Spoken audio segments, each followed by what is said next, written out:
To some people, Edgar Allan Poe was a profound man of letters. To others, he was the incarnation of evil itself. Yet others wondered helplessly why his morbid tales need ever been written. I knew Edgar as a young man, and I admired his work and his incredible aura of vision and vice. There are already many explanations of his works and his actions, but all conflicting, all confusing. He was no doubt a neurotic, and this was his misfortune. But it was also what made it possible for him to create such horror. Not contrived fictional horror, but, as he put it, horror genuinely of the soul. Perhaps, however, the greatest riddle of Poe's life was his love for Lenore, a woman so immortalized in many of his poems.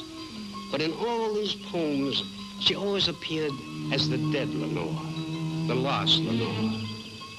And many have speculated, and are speculating even today, that Lenore was actually his wife, Virginia. Not so. For the earliest version of the poem appeared in 1831, when Virginia was only a child of 8 years. I shouldn't dwell on this anymore because, you see, I knew Lenore. It was in the spring of 1835. Young Poe was a reviewer and critic for the magazine The Messenger of Richmond, Virginia. As a critic, Edgar was ruthless, harsh, incisive, and often insulting. But his intelligence and learning gave his reviews quality and class seldom found in such a young pen. I admired his work. Not so his employer, Thomas W. White. Mr. Poe, I implore you, sir, to be a literary critic on my magazine, not a ruthless, insulting commentator of my distinguished contributors. I will not allow this to go on. You must control your language. Sir, I must tell the truth. I must interpret these works for your public. If I do not, sir, I am doing you and your journal a disservice. I insist on telling the truth. No, sir, I will not have it. You will write with dignity, or you will not write at all. Not on the Messenger.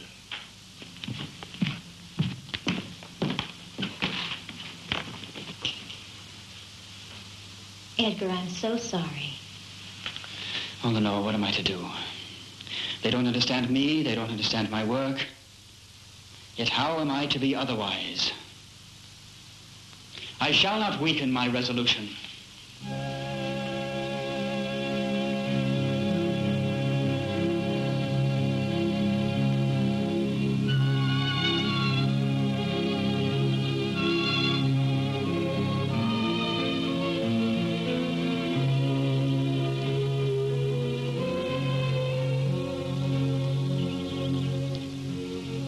Sweetheart, why don't you save yourself this agony?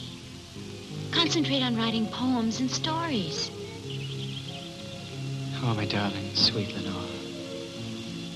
How I love you. I wish I could do just that.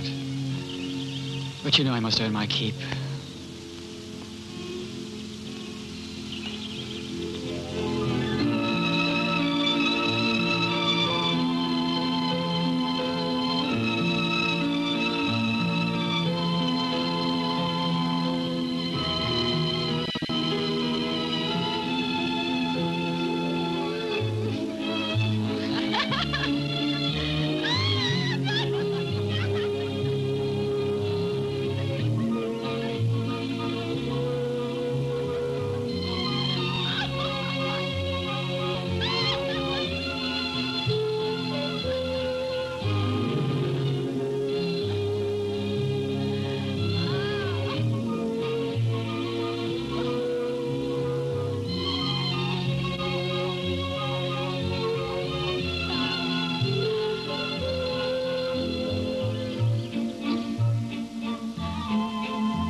not been as others were. I have not seen as others saw. I could not bring my passions from a common spring. From the same source I have not taken my sorrows. I could not awaken my heart to joy at the same tone. And all I loved alone.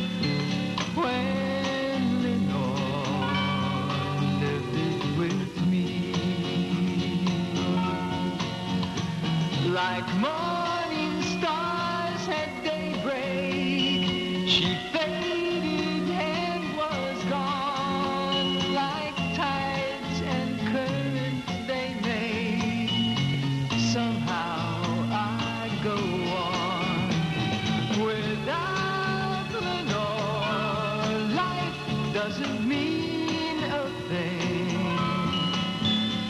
Lord, if you bring back my Lenore, I'll never ask for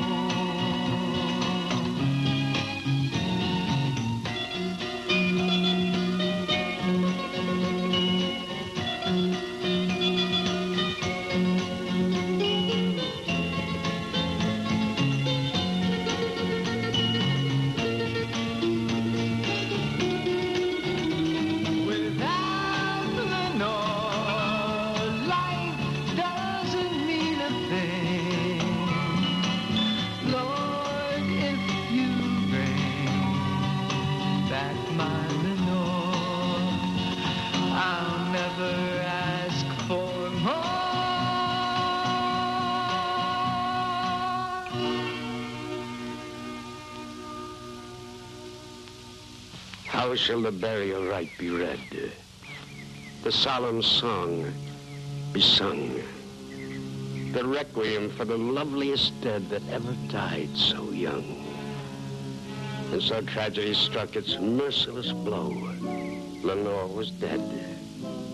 But the final chapter of his love for her was yet to be written.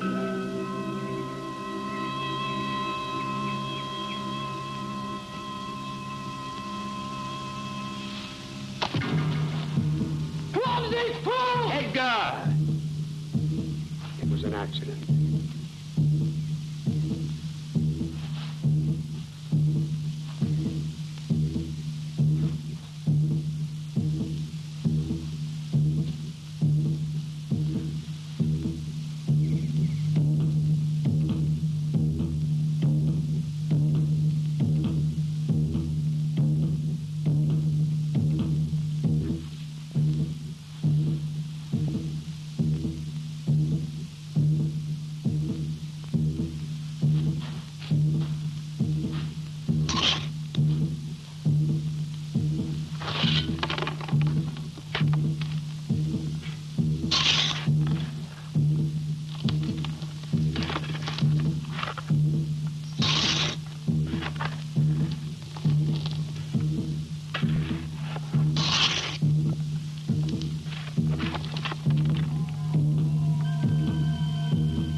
Edgar.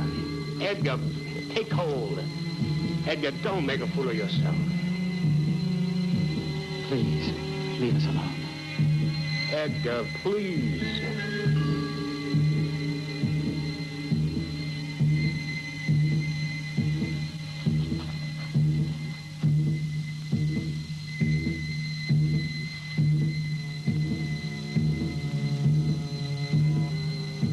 Edgar. Edgar.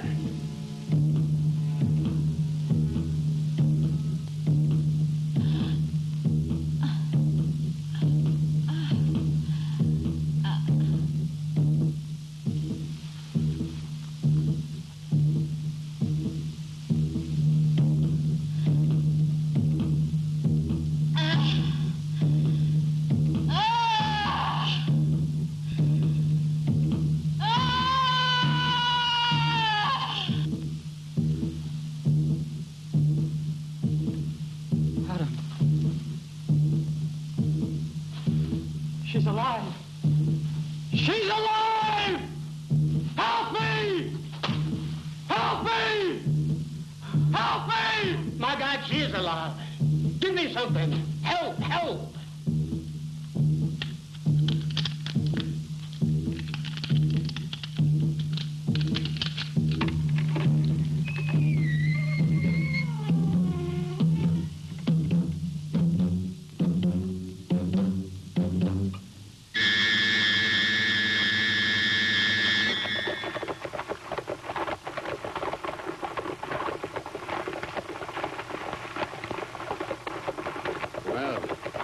We arrived in good time. Don't be concerned, Edgar. You'll find us a suitable retreat for Lenore. Dr. Grimaldi and I are old friends from school days. Grimaldi? What kind of a name is that? Oh, Italian, I believe. He came over here as a student. His private hospital here is quite unique. He keeps it impeccably clean and up to date. Lenore will have her own room, and it'll be more like a home for her.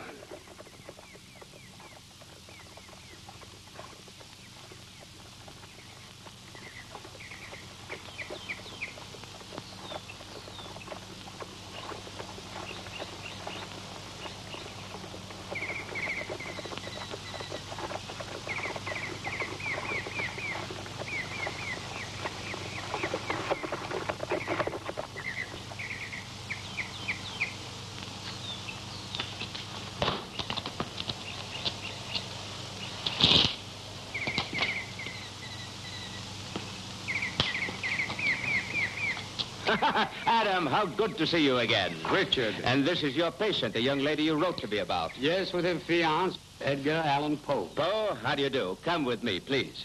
What a beautiful place you have. Thank you, Adam. I've tried to make it as pleasant a place as possible for the patients here.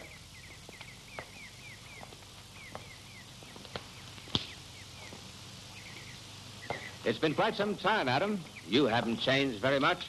Just a few gray hairs, maybe. Not like me. This place is making an old man out of me. Nonsense, Richard. You look fine, just fine. Oh, Adam, this is my chief orderly, Joseph. We'll go inside now and register Lenore and take her to her room. My head nurse, Sarah, will be in charge of her.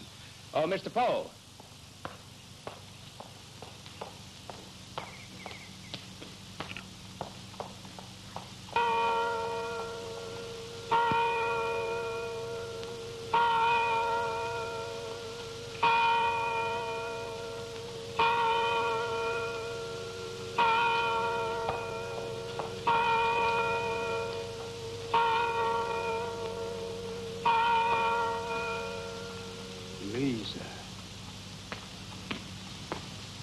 Lisa, you look as beautiful as ever.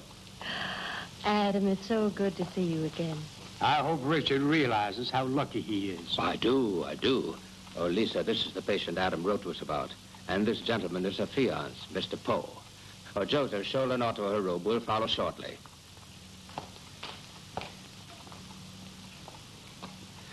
Let me show you around for a bit while Lenore gets settled. Most of the patients are kept downstairs at night. They're all rather harmless. It's in this room we have a marvelous arts and crafts room. The patients can work at harmless crafts. patients can't harm themselves. Yes, I believe this is the only hospital which gives the inmates a creative outlet. Oh, come with me, Mr. Poe. We've been observing a good response from some of them. Actually, some have improved their mental state with simple motivational exercises. Come along, Mr. Poe.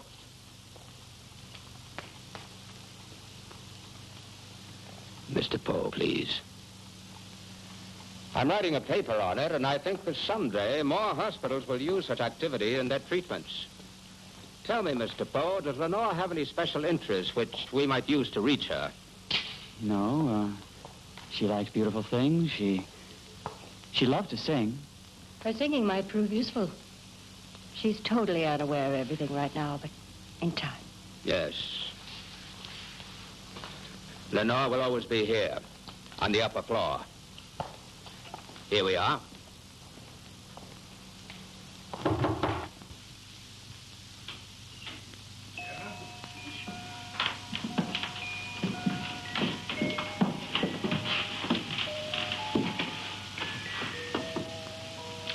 I assure you she'll be happy here. It's for the best, Edgar. She doesn't even know. She's going to be fine. We'll take good care of her.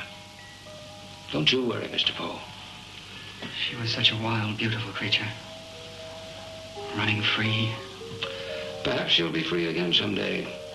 This room isn't her cage. I'll personally take special care of her.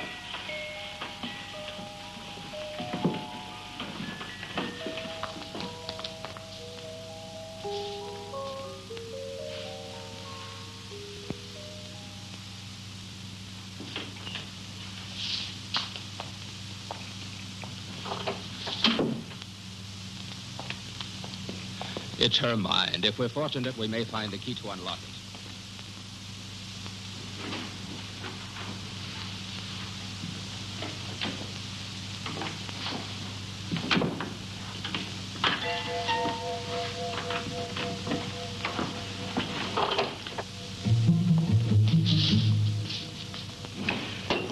From what I hear, a number of other chemicals are presently being tested, and they show great promise. You know, doctors Jackson, Bach, and Wood have all applied sulfuric ether.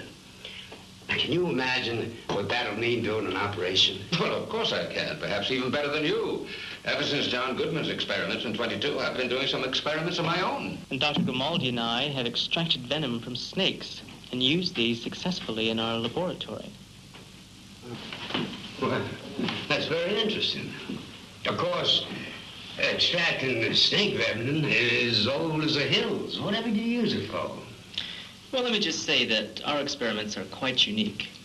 You see, we've administered these drugs. Joseph, there's no reason to bore our guests with such details. Well, drugs and new anesthetics can be invaluable in handling violent mental cases. And of those, we've even experimented in brain surgery. I hadn't thought of that. How many such violent cases do you have here? Well, you see, as a private asylum, we try not to take anyone that might be of danger to the other inmates. At present, we only have one such patient here. The reason I ask, I was wondering, I'm working on a story presently which deals with the supernal aspects of man. I'm especially intrigued with man's capacity for violence, or violent madness. Would you let me see your madman? Study his behavior for a few minutes. Oh, Mr. Poe, I'm afraid that would be quite unethical now. No, Richard, really, it's an excellent idea. No, Edgar here is an unusual writer, genius of macabre. And as far as I'm concerned, I haven't looked at a madman myself in quite a while. I don't know. Gentlemen, if you'll excuse me, the night nurse is going on duty. I have to give her instructions. Joseph, would you come with me? I need your help. Please. Perhaps I'll see you at breakfast. Well, Doctor? As a professional courtesy? All right, Adam, but only as a professional courtesy.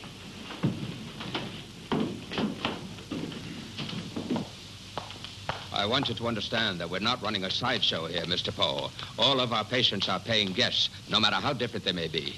I understand, sir. You will also remember that one of your guests is my fiancée. But of course, I realize that, Mr. Poe. Believe me, Lenore's condition is not unfamiliar to me. We've treated many such cases. There's no his mental illness, Mr. Poe. There's always hope. I assure you we do everything that's humanly possible for our patients. If anybody can help them, that's good. Richard, yes. Help me. Help me, please. Pay no attention. You'll stop soon. Please, help me.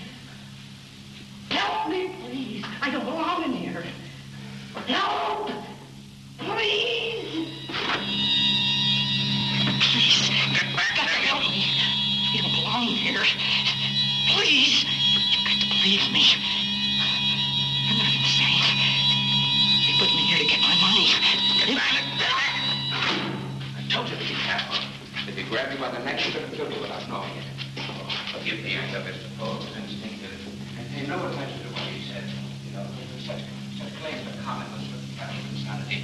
You know, when something like this happens, he's really quite well off.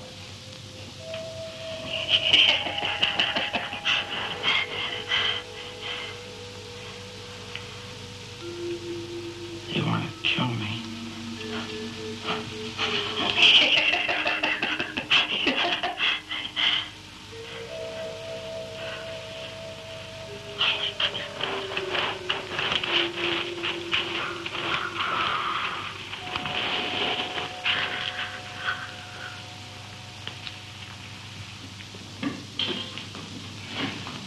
I hope you'll both be comfortable here. By the way, we have breakfast quite early, so I suggest we retire now. Richard, you know that man downstairs? I thought I knew him. Oh, Adam, I'm afraid you're mistaken. No, Nonsense. I've told you I'm sure you're mistaken. A man as mad as that, or unkempt and dirty, why, how could you possibly know him? No, I'm afraid it's just your imagination. Let me show you to your room. I think I know who he is. Lisa's brother, Farron. Gentlemen.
Sweetheart, why don't you save yourself this agony?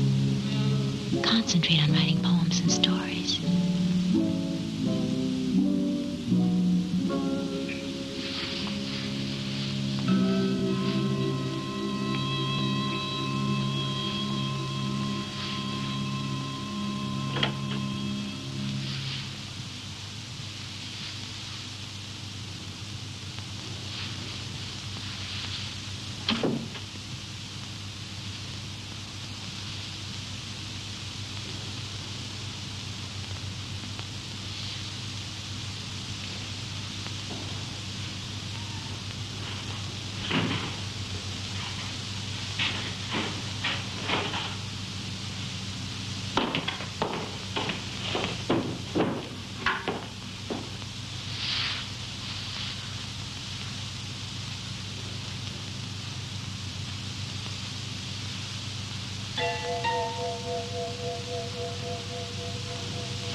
Nurse, have you seen Dr. Grimaldi? Oh, yes, sir. I think he was going up to the laboratory to put away some things. Would you like me to go on up there and check for you? No, thank you.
wife's asleep, sir, and I'm also turning in. All right, Joseph. By the way, we don't want the whole world to know of our experiments, do we? Yes, Doctor. Won't happen again. You know, Joseph, when I decided to take you on, I was well aware of your problem at medical school. You don't want me to regret that decision, do you? Very well, then. I expect you to keep quiet when we have guests in the house. Now, before you retire, clean this place up for me. Yes, sir.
Edgar?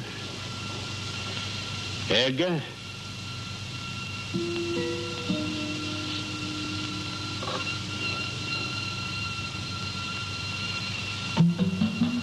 Damn. Wandering around this place, drunk.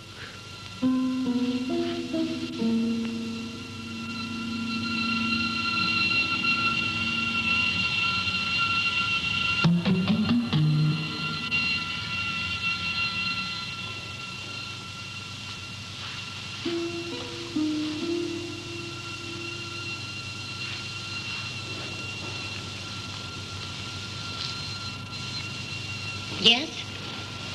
I'm Dr. Forrest. Yes, Dr. Grimaldi told me he had guests in the house. Oh? Is there something I can help you with? I'm looking for Mr. Poe, who came with me. A dark-haired man, mustache. I imagine he's roaming around this building somewhere. I'm sorry, Doctor. I haven't seen him. Tell me, have you been at this station for the past hour and a half? Mostly. But I have been away for a few minutes at a time on my duties. Thank you.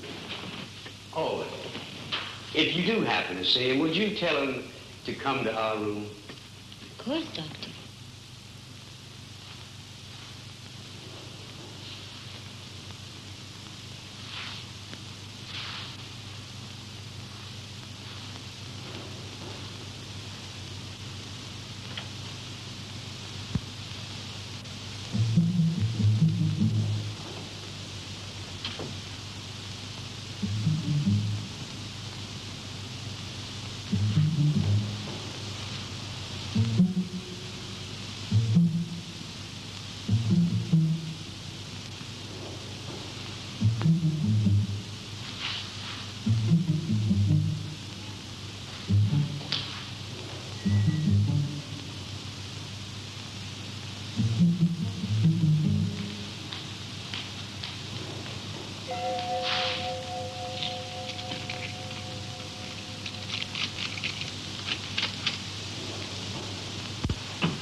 Nurse, have you seen Dr. Grimaldi? Well, he just may have retired for the night.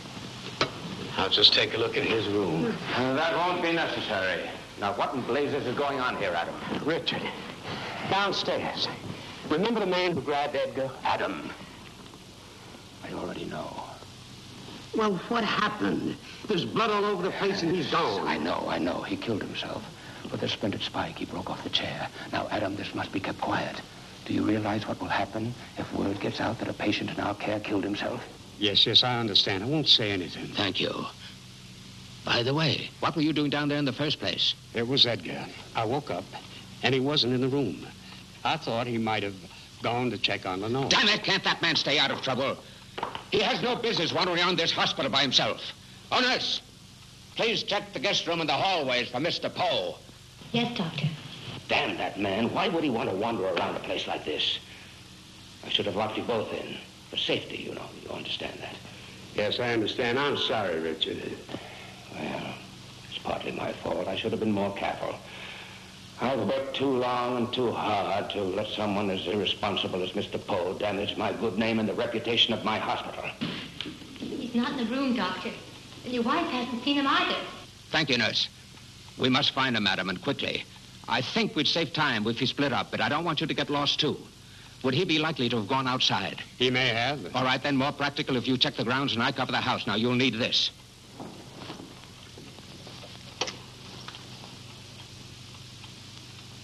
We'll meet back here. Oh, I may as well tell you. He's been drinking, and he may be passed out somewhere. Well, we'll find him.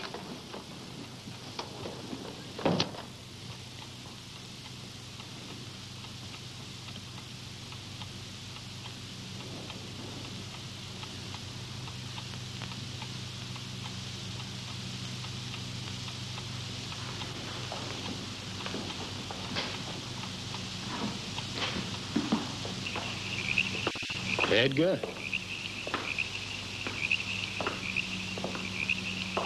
Edgar?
Edgar?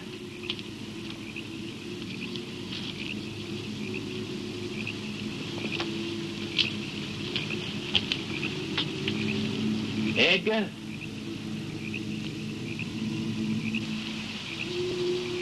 Edgar?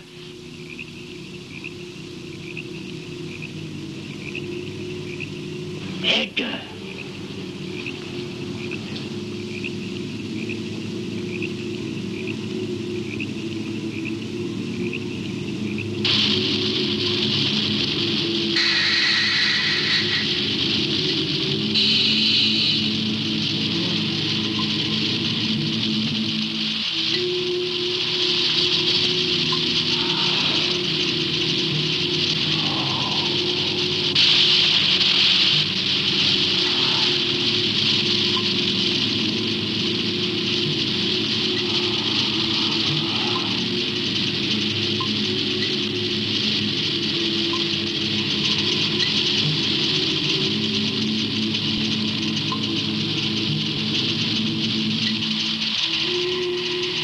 Edgar? Edgar?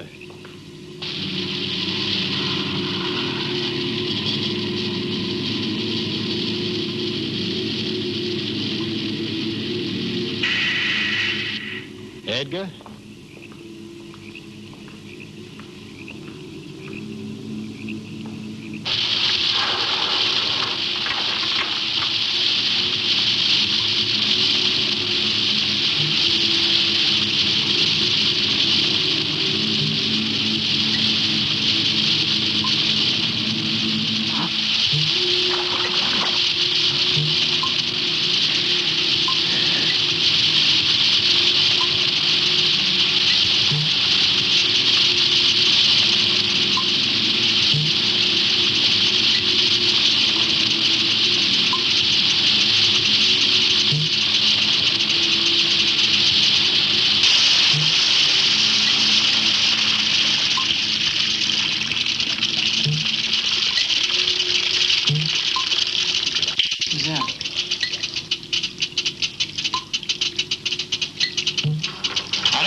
Dr. Grimaldi! Who's there? Who is it? Answer me! Please answer me!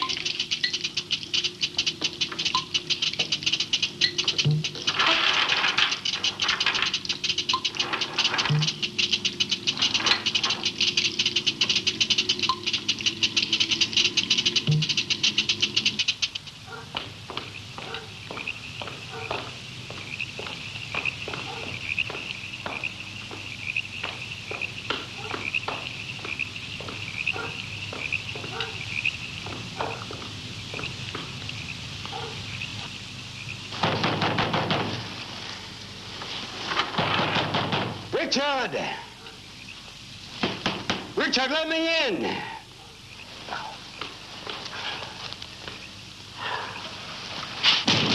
Somebody open this door!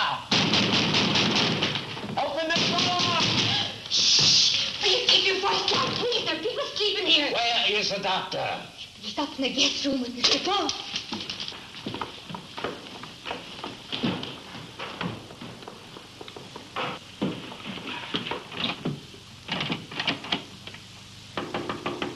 Richard? Richard? Richard?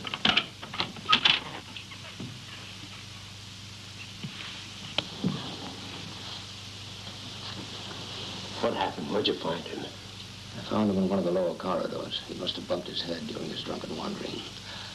As to what happened, I don't think even he could tell you. He was raving worse than some of my patients. I had to give him a sedative to quiet him. How long has he been a heavy drinker? Since before I knew him. He went to West Point. From what I understand, he had a problem there because he was drunk. Well, Adam, you must know he's a chronic alcoholic. When I found him, he was in a drunken delirium, carrying on about snakes and knives, I don't know what all. He's very unstable. I don't want him here, not even as a patient. I understand. He hasn't been a very gracious house guest. We'll leave in the morning. Thank you. I'm sorry our little reunion has to end this way. Well, I'll see you in the morning. The carriage will be waiting. You know, it's a pity, but it's amazing the fantasies a sick mind can create. Don't be surprised if he actually believes he saw the things he was raving about. Snakes, knives. He must have had quite an adventure. Well, good night, Adam. Good night, Richard.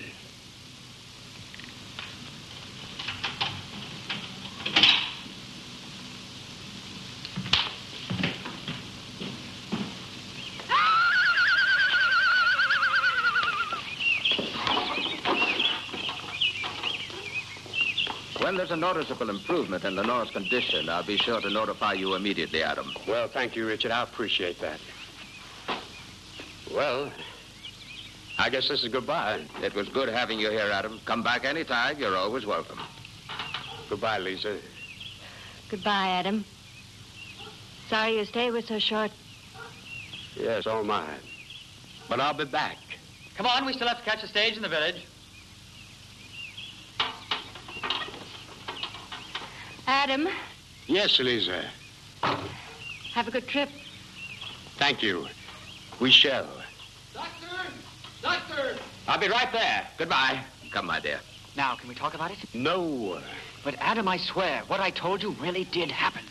Oh, it's not that I don't believe you. It's just that I don't want to talk about it now.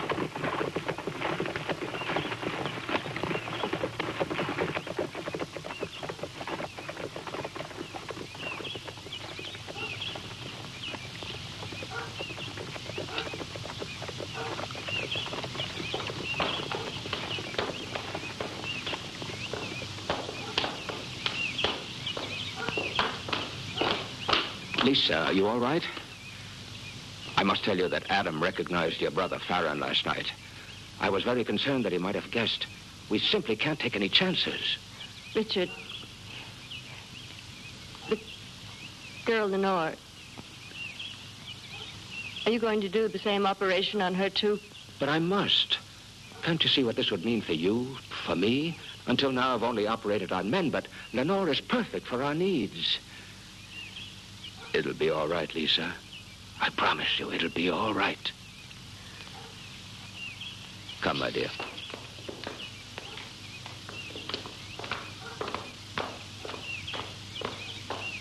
I don't know what happened last night, but I know that Richard was lying. He tried too hard to convince me that you were out of your head. You know, when I came in the room, I smelled sulfuric ether. Now, that would fit in with your story about something being clamped over your head and passing out. This sulfur drug is something new, but it doesn't surprise me that Richard knows how to use it and that it probably makes it right here. That snake bit was real, too. I don't know. But I have more reason to believe you than I do him. Lisa was frightened to death this morning. Something is going on up there, and we're going to find out what it is. What are we waiting for? Wait. Let's go back. If we go in there now, he's not going to tell us anything. Now, we'll wait until it gets dark, and then we'll take a look around on our own.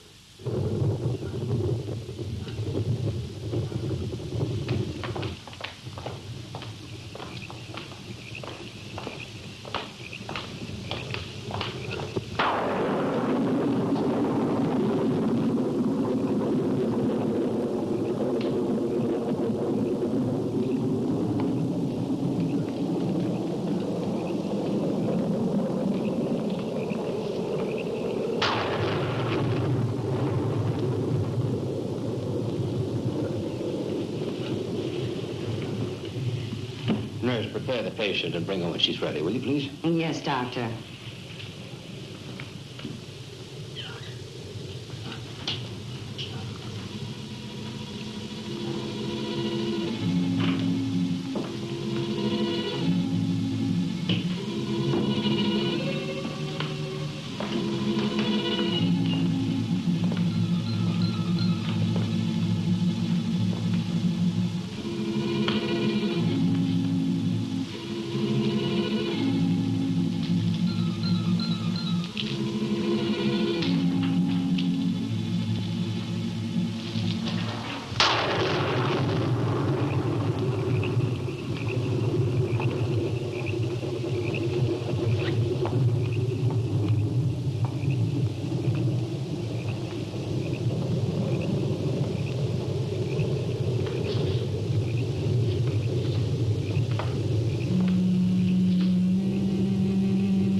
I won't be needing you anymore tonight.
Don't worry. We'll look downstairs.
She might be somewhere in the cellars.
I don't remember any of this.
Incredible.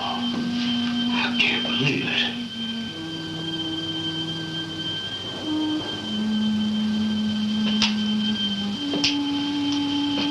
What kind of a sick mind created this?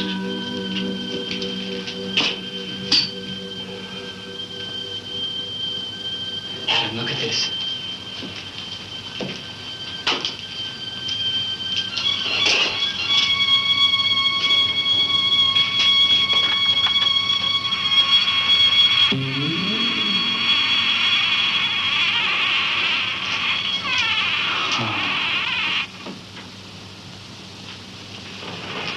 I've read about these. The victim was impaled, slowly, as the lid was pressed shut. Sometimes they applied extreme heat to the metal walls of the case. Who were they? The church. During the Inquisition.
Breathe, Lenore. Breathe deeply. Deeply. Breathe. That's very good. Very good.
Edgar!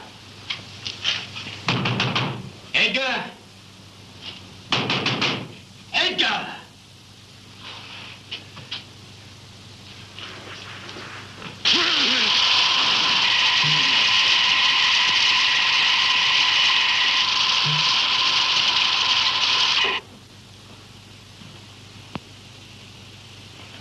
Doctor, the night nurse is dead. She's lying at the bottom of the secret stairway, and Jonah's loose.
Why did you have to come back? You have become a major problem, Mr. Poe. I rather regret I didn't let the snakes finish you off last night. Where's Lenore? What have you done with her? Why didn't you stay away? Now get off that platform. Get back! Get back! Get back!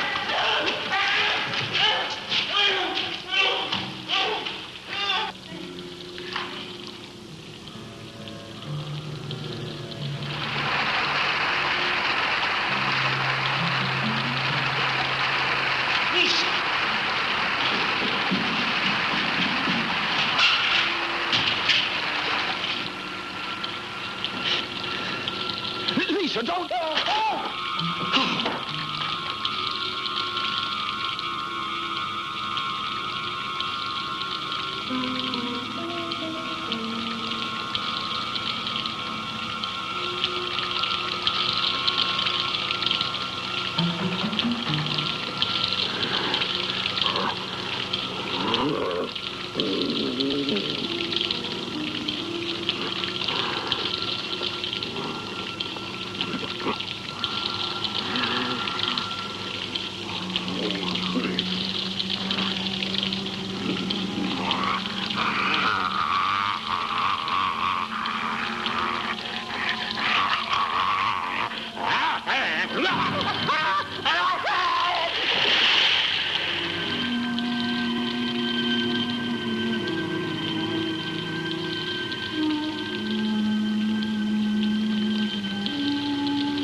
Help me.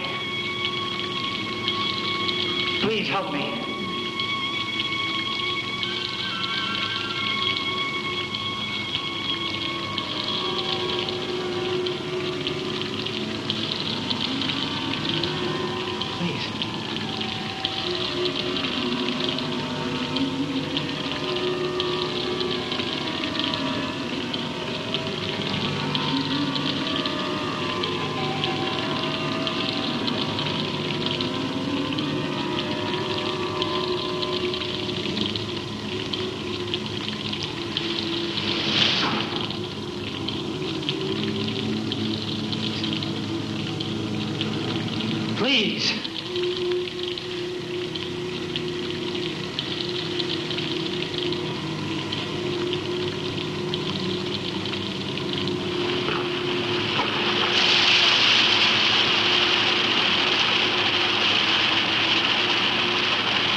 Poe. Dr. Grimaldi. Please help me out here. All right.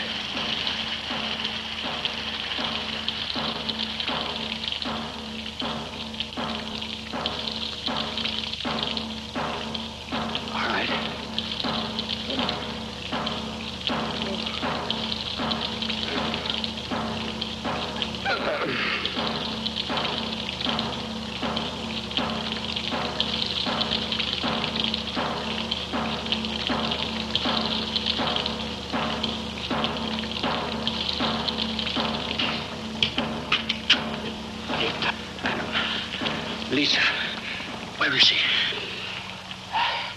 She's gone, Richard. And she's been shot. Oh, my God.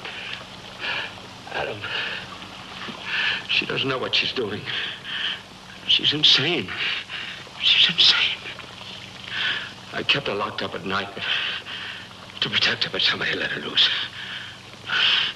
You've got to find her. She may be after Lenore. Oh, my God.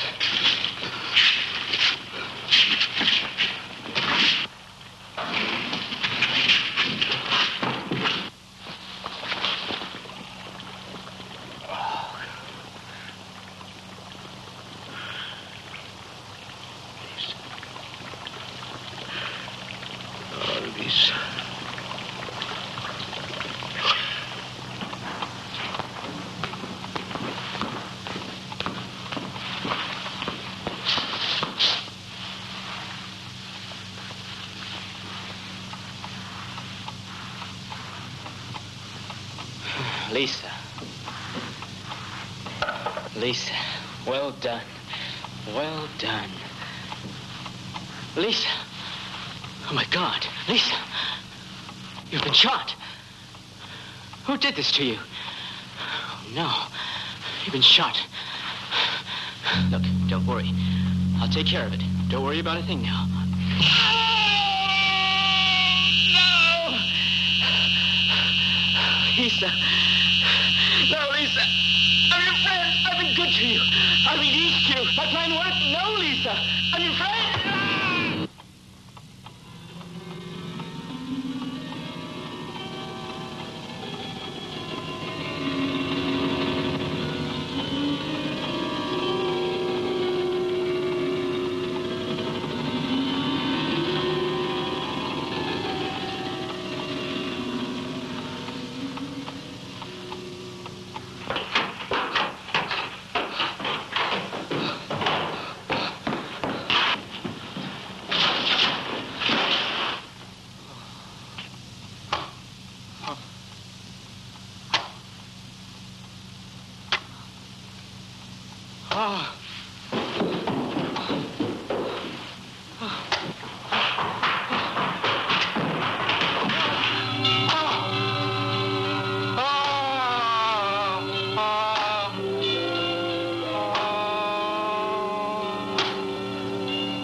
The traumatic experience you just witnessed had two effects on Edgar Allan Poe.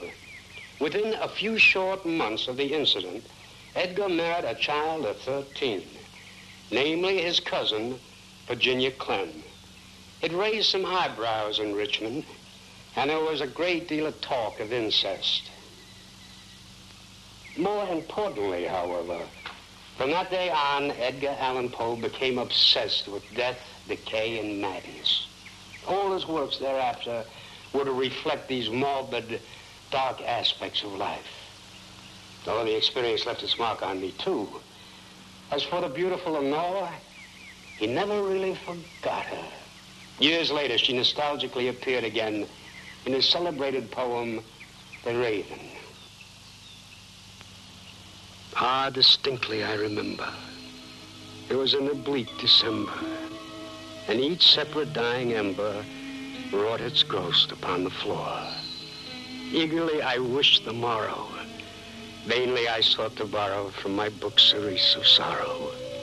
Sorrow for the lost Lenore. For the rare and radiant maiden whom the angels name Lenore. Nameless here forevermore.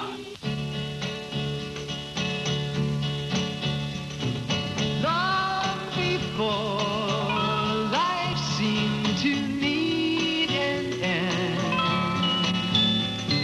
sweet Lenore set my heart free. Oh, how much more life seemed worth living then, when Lenore lived it with me. Like morning stars at daybreak, she faded and was gone. Like tides and currents they made, somehow I go on. Without Lenore, life doesn't mean a thing.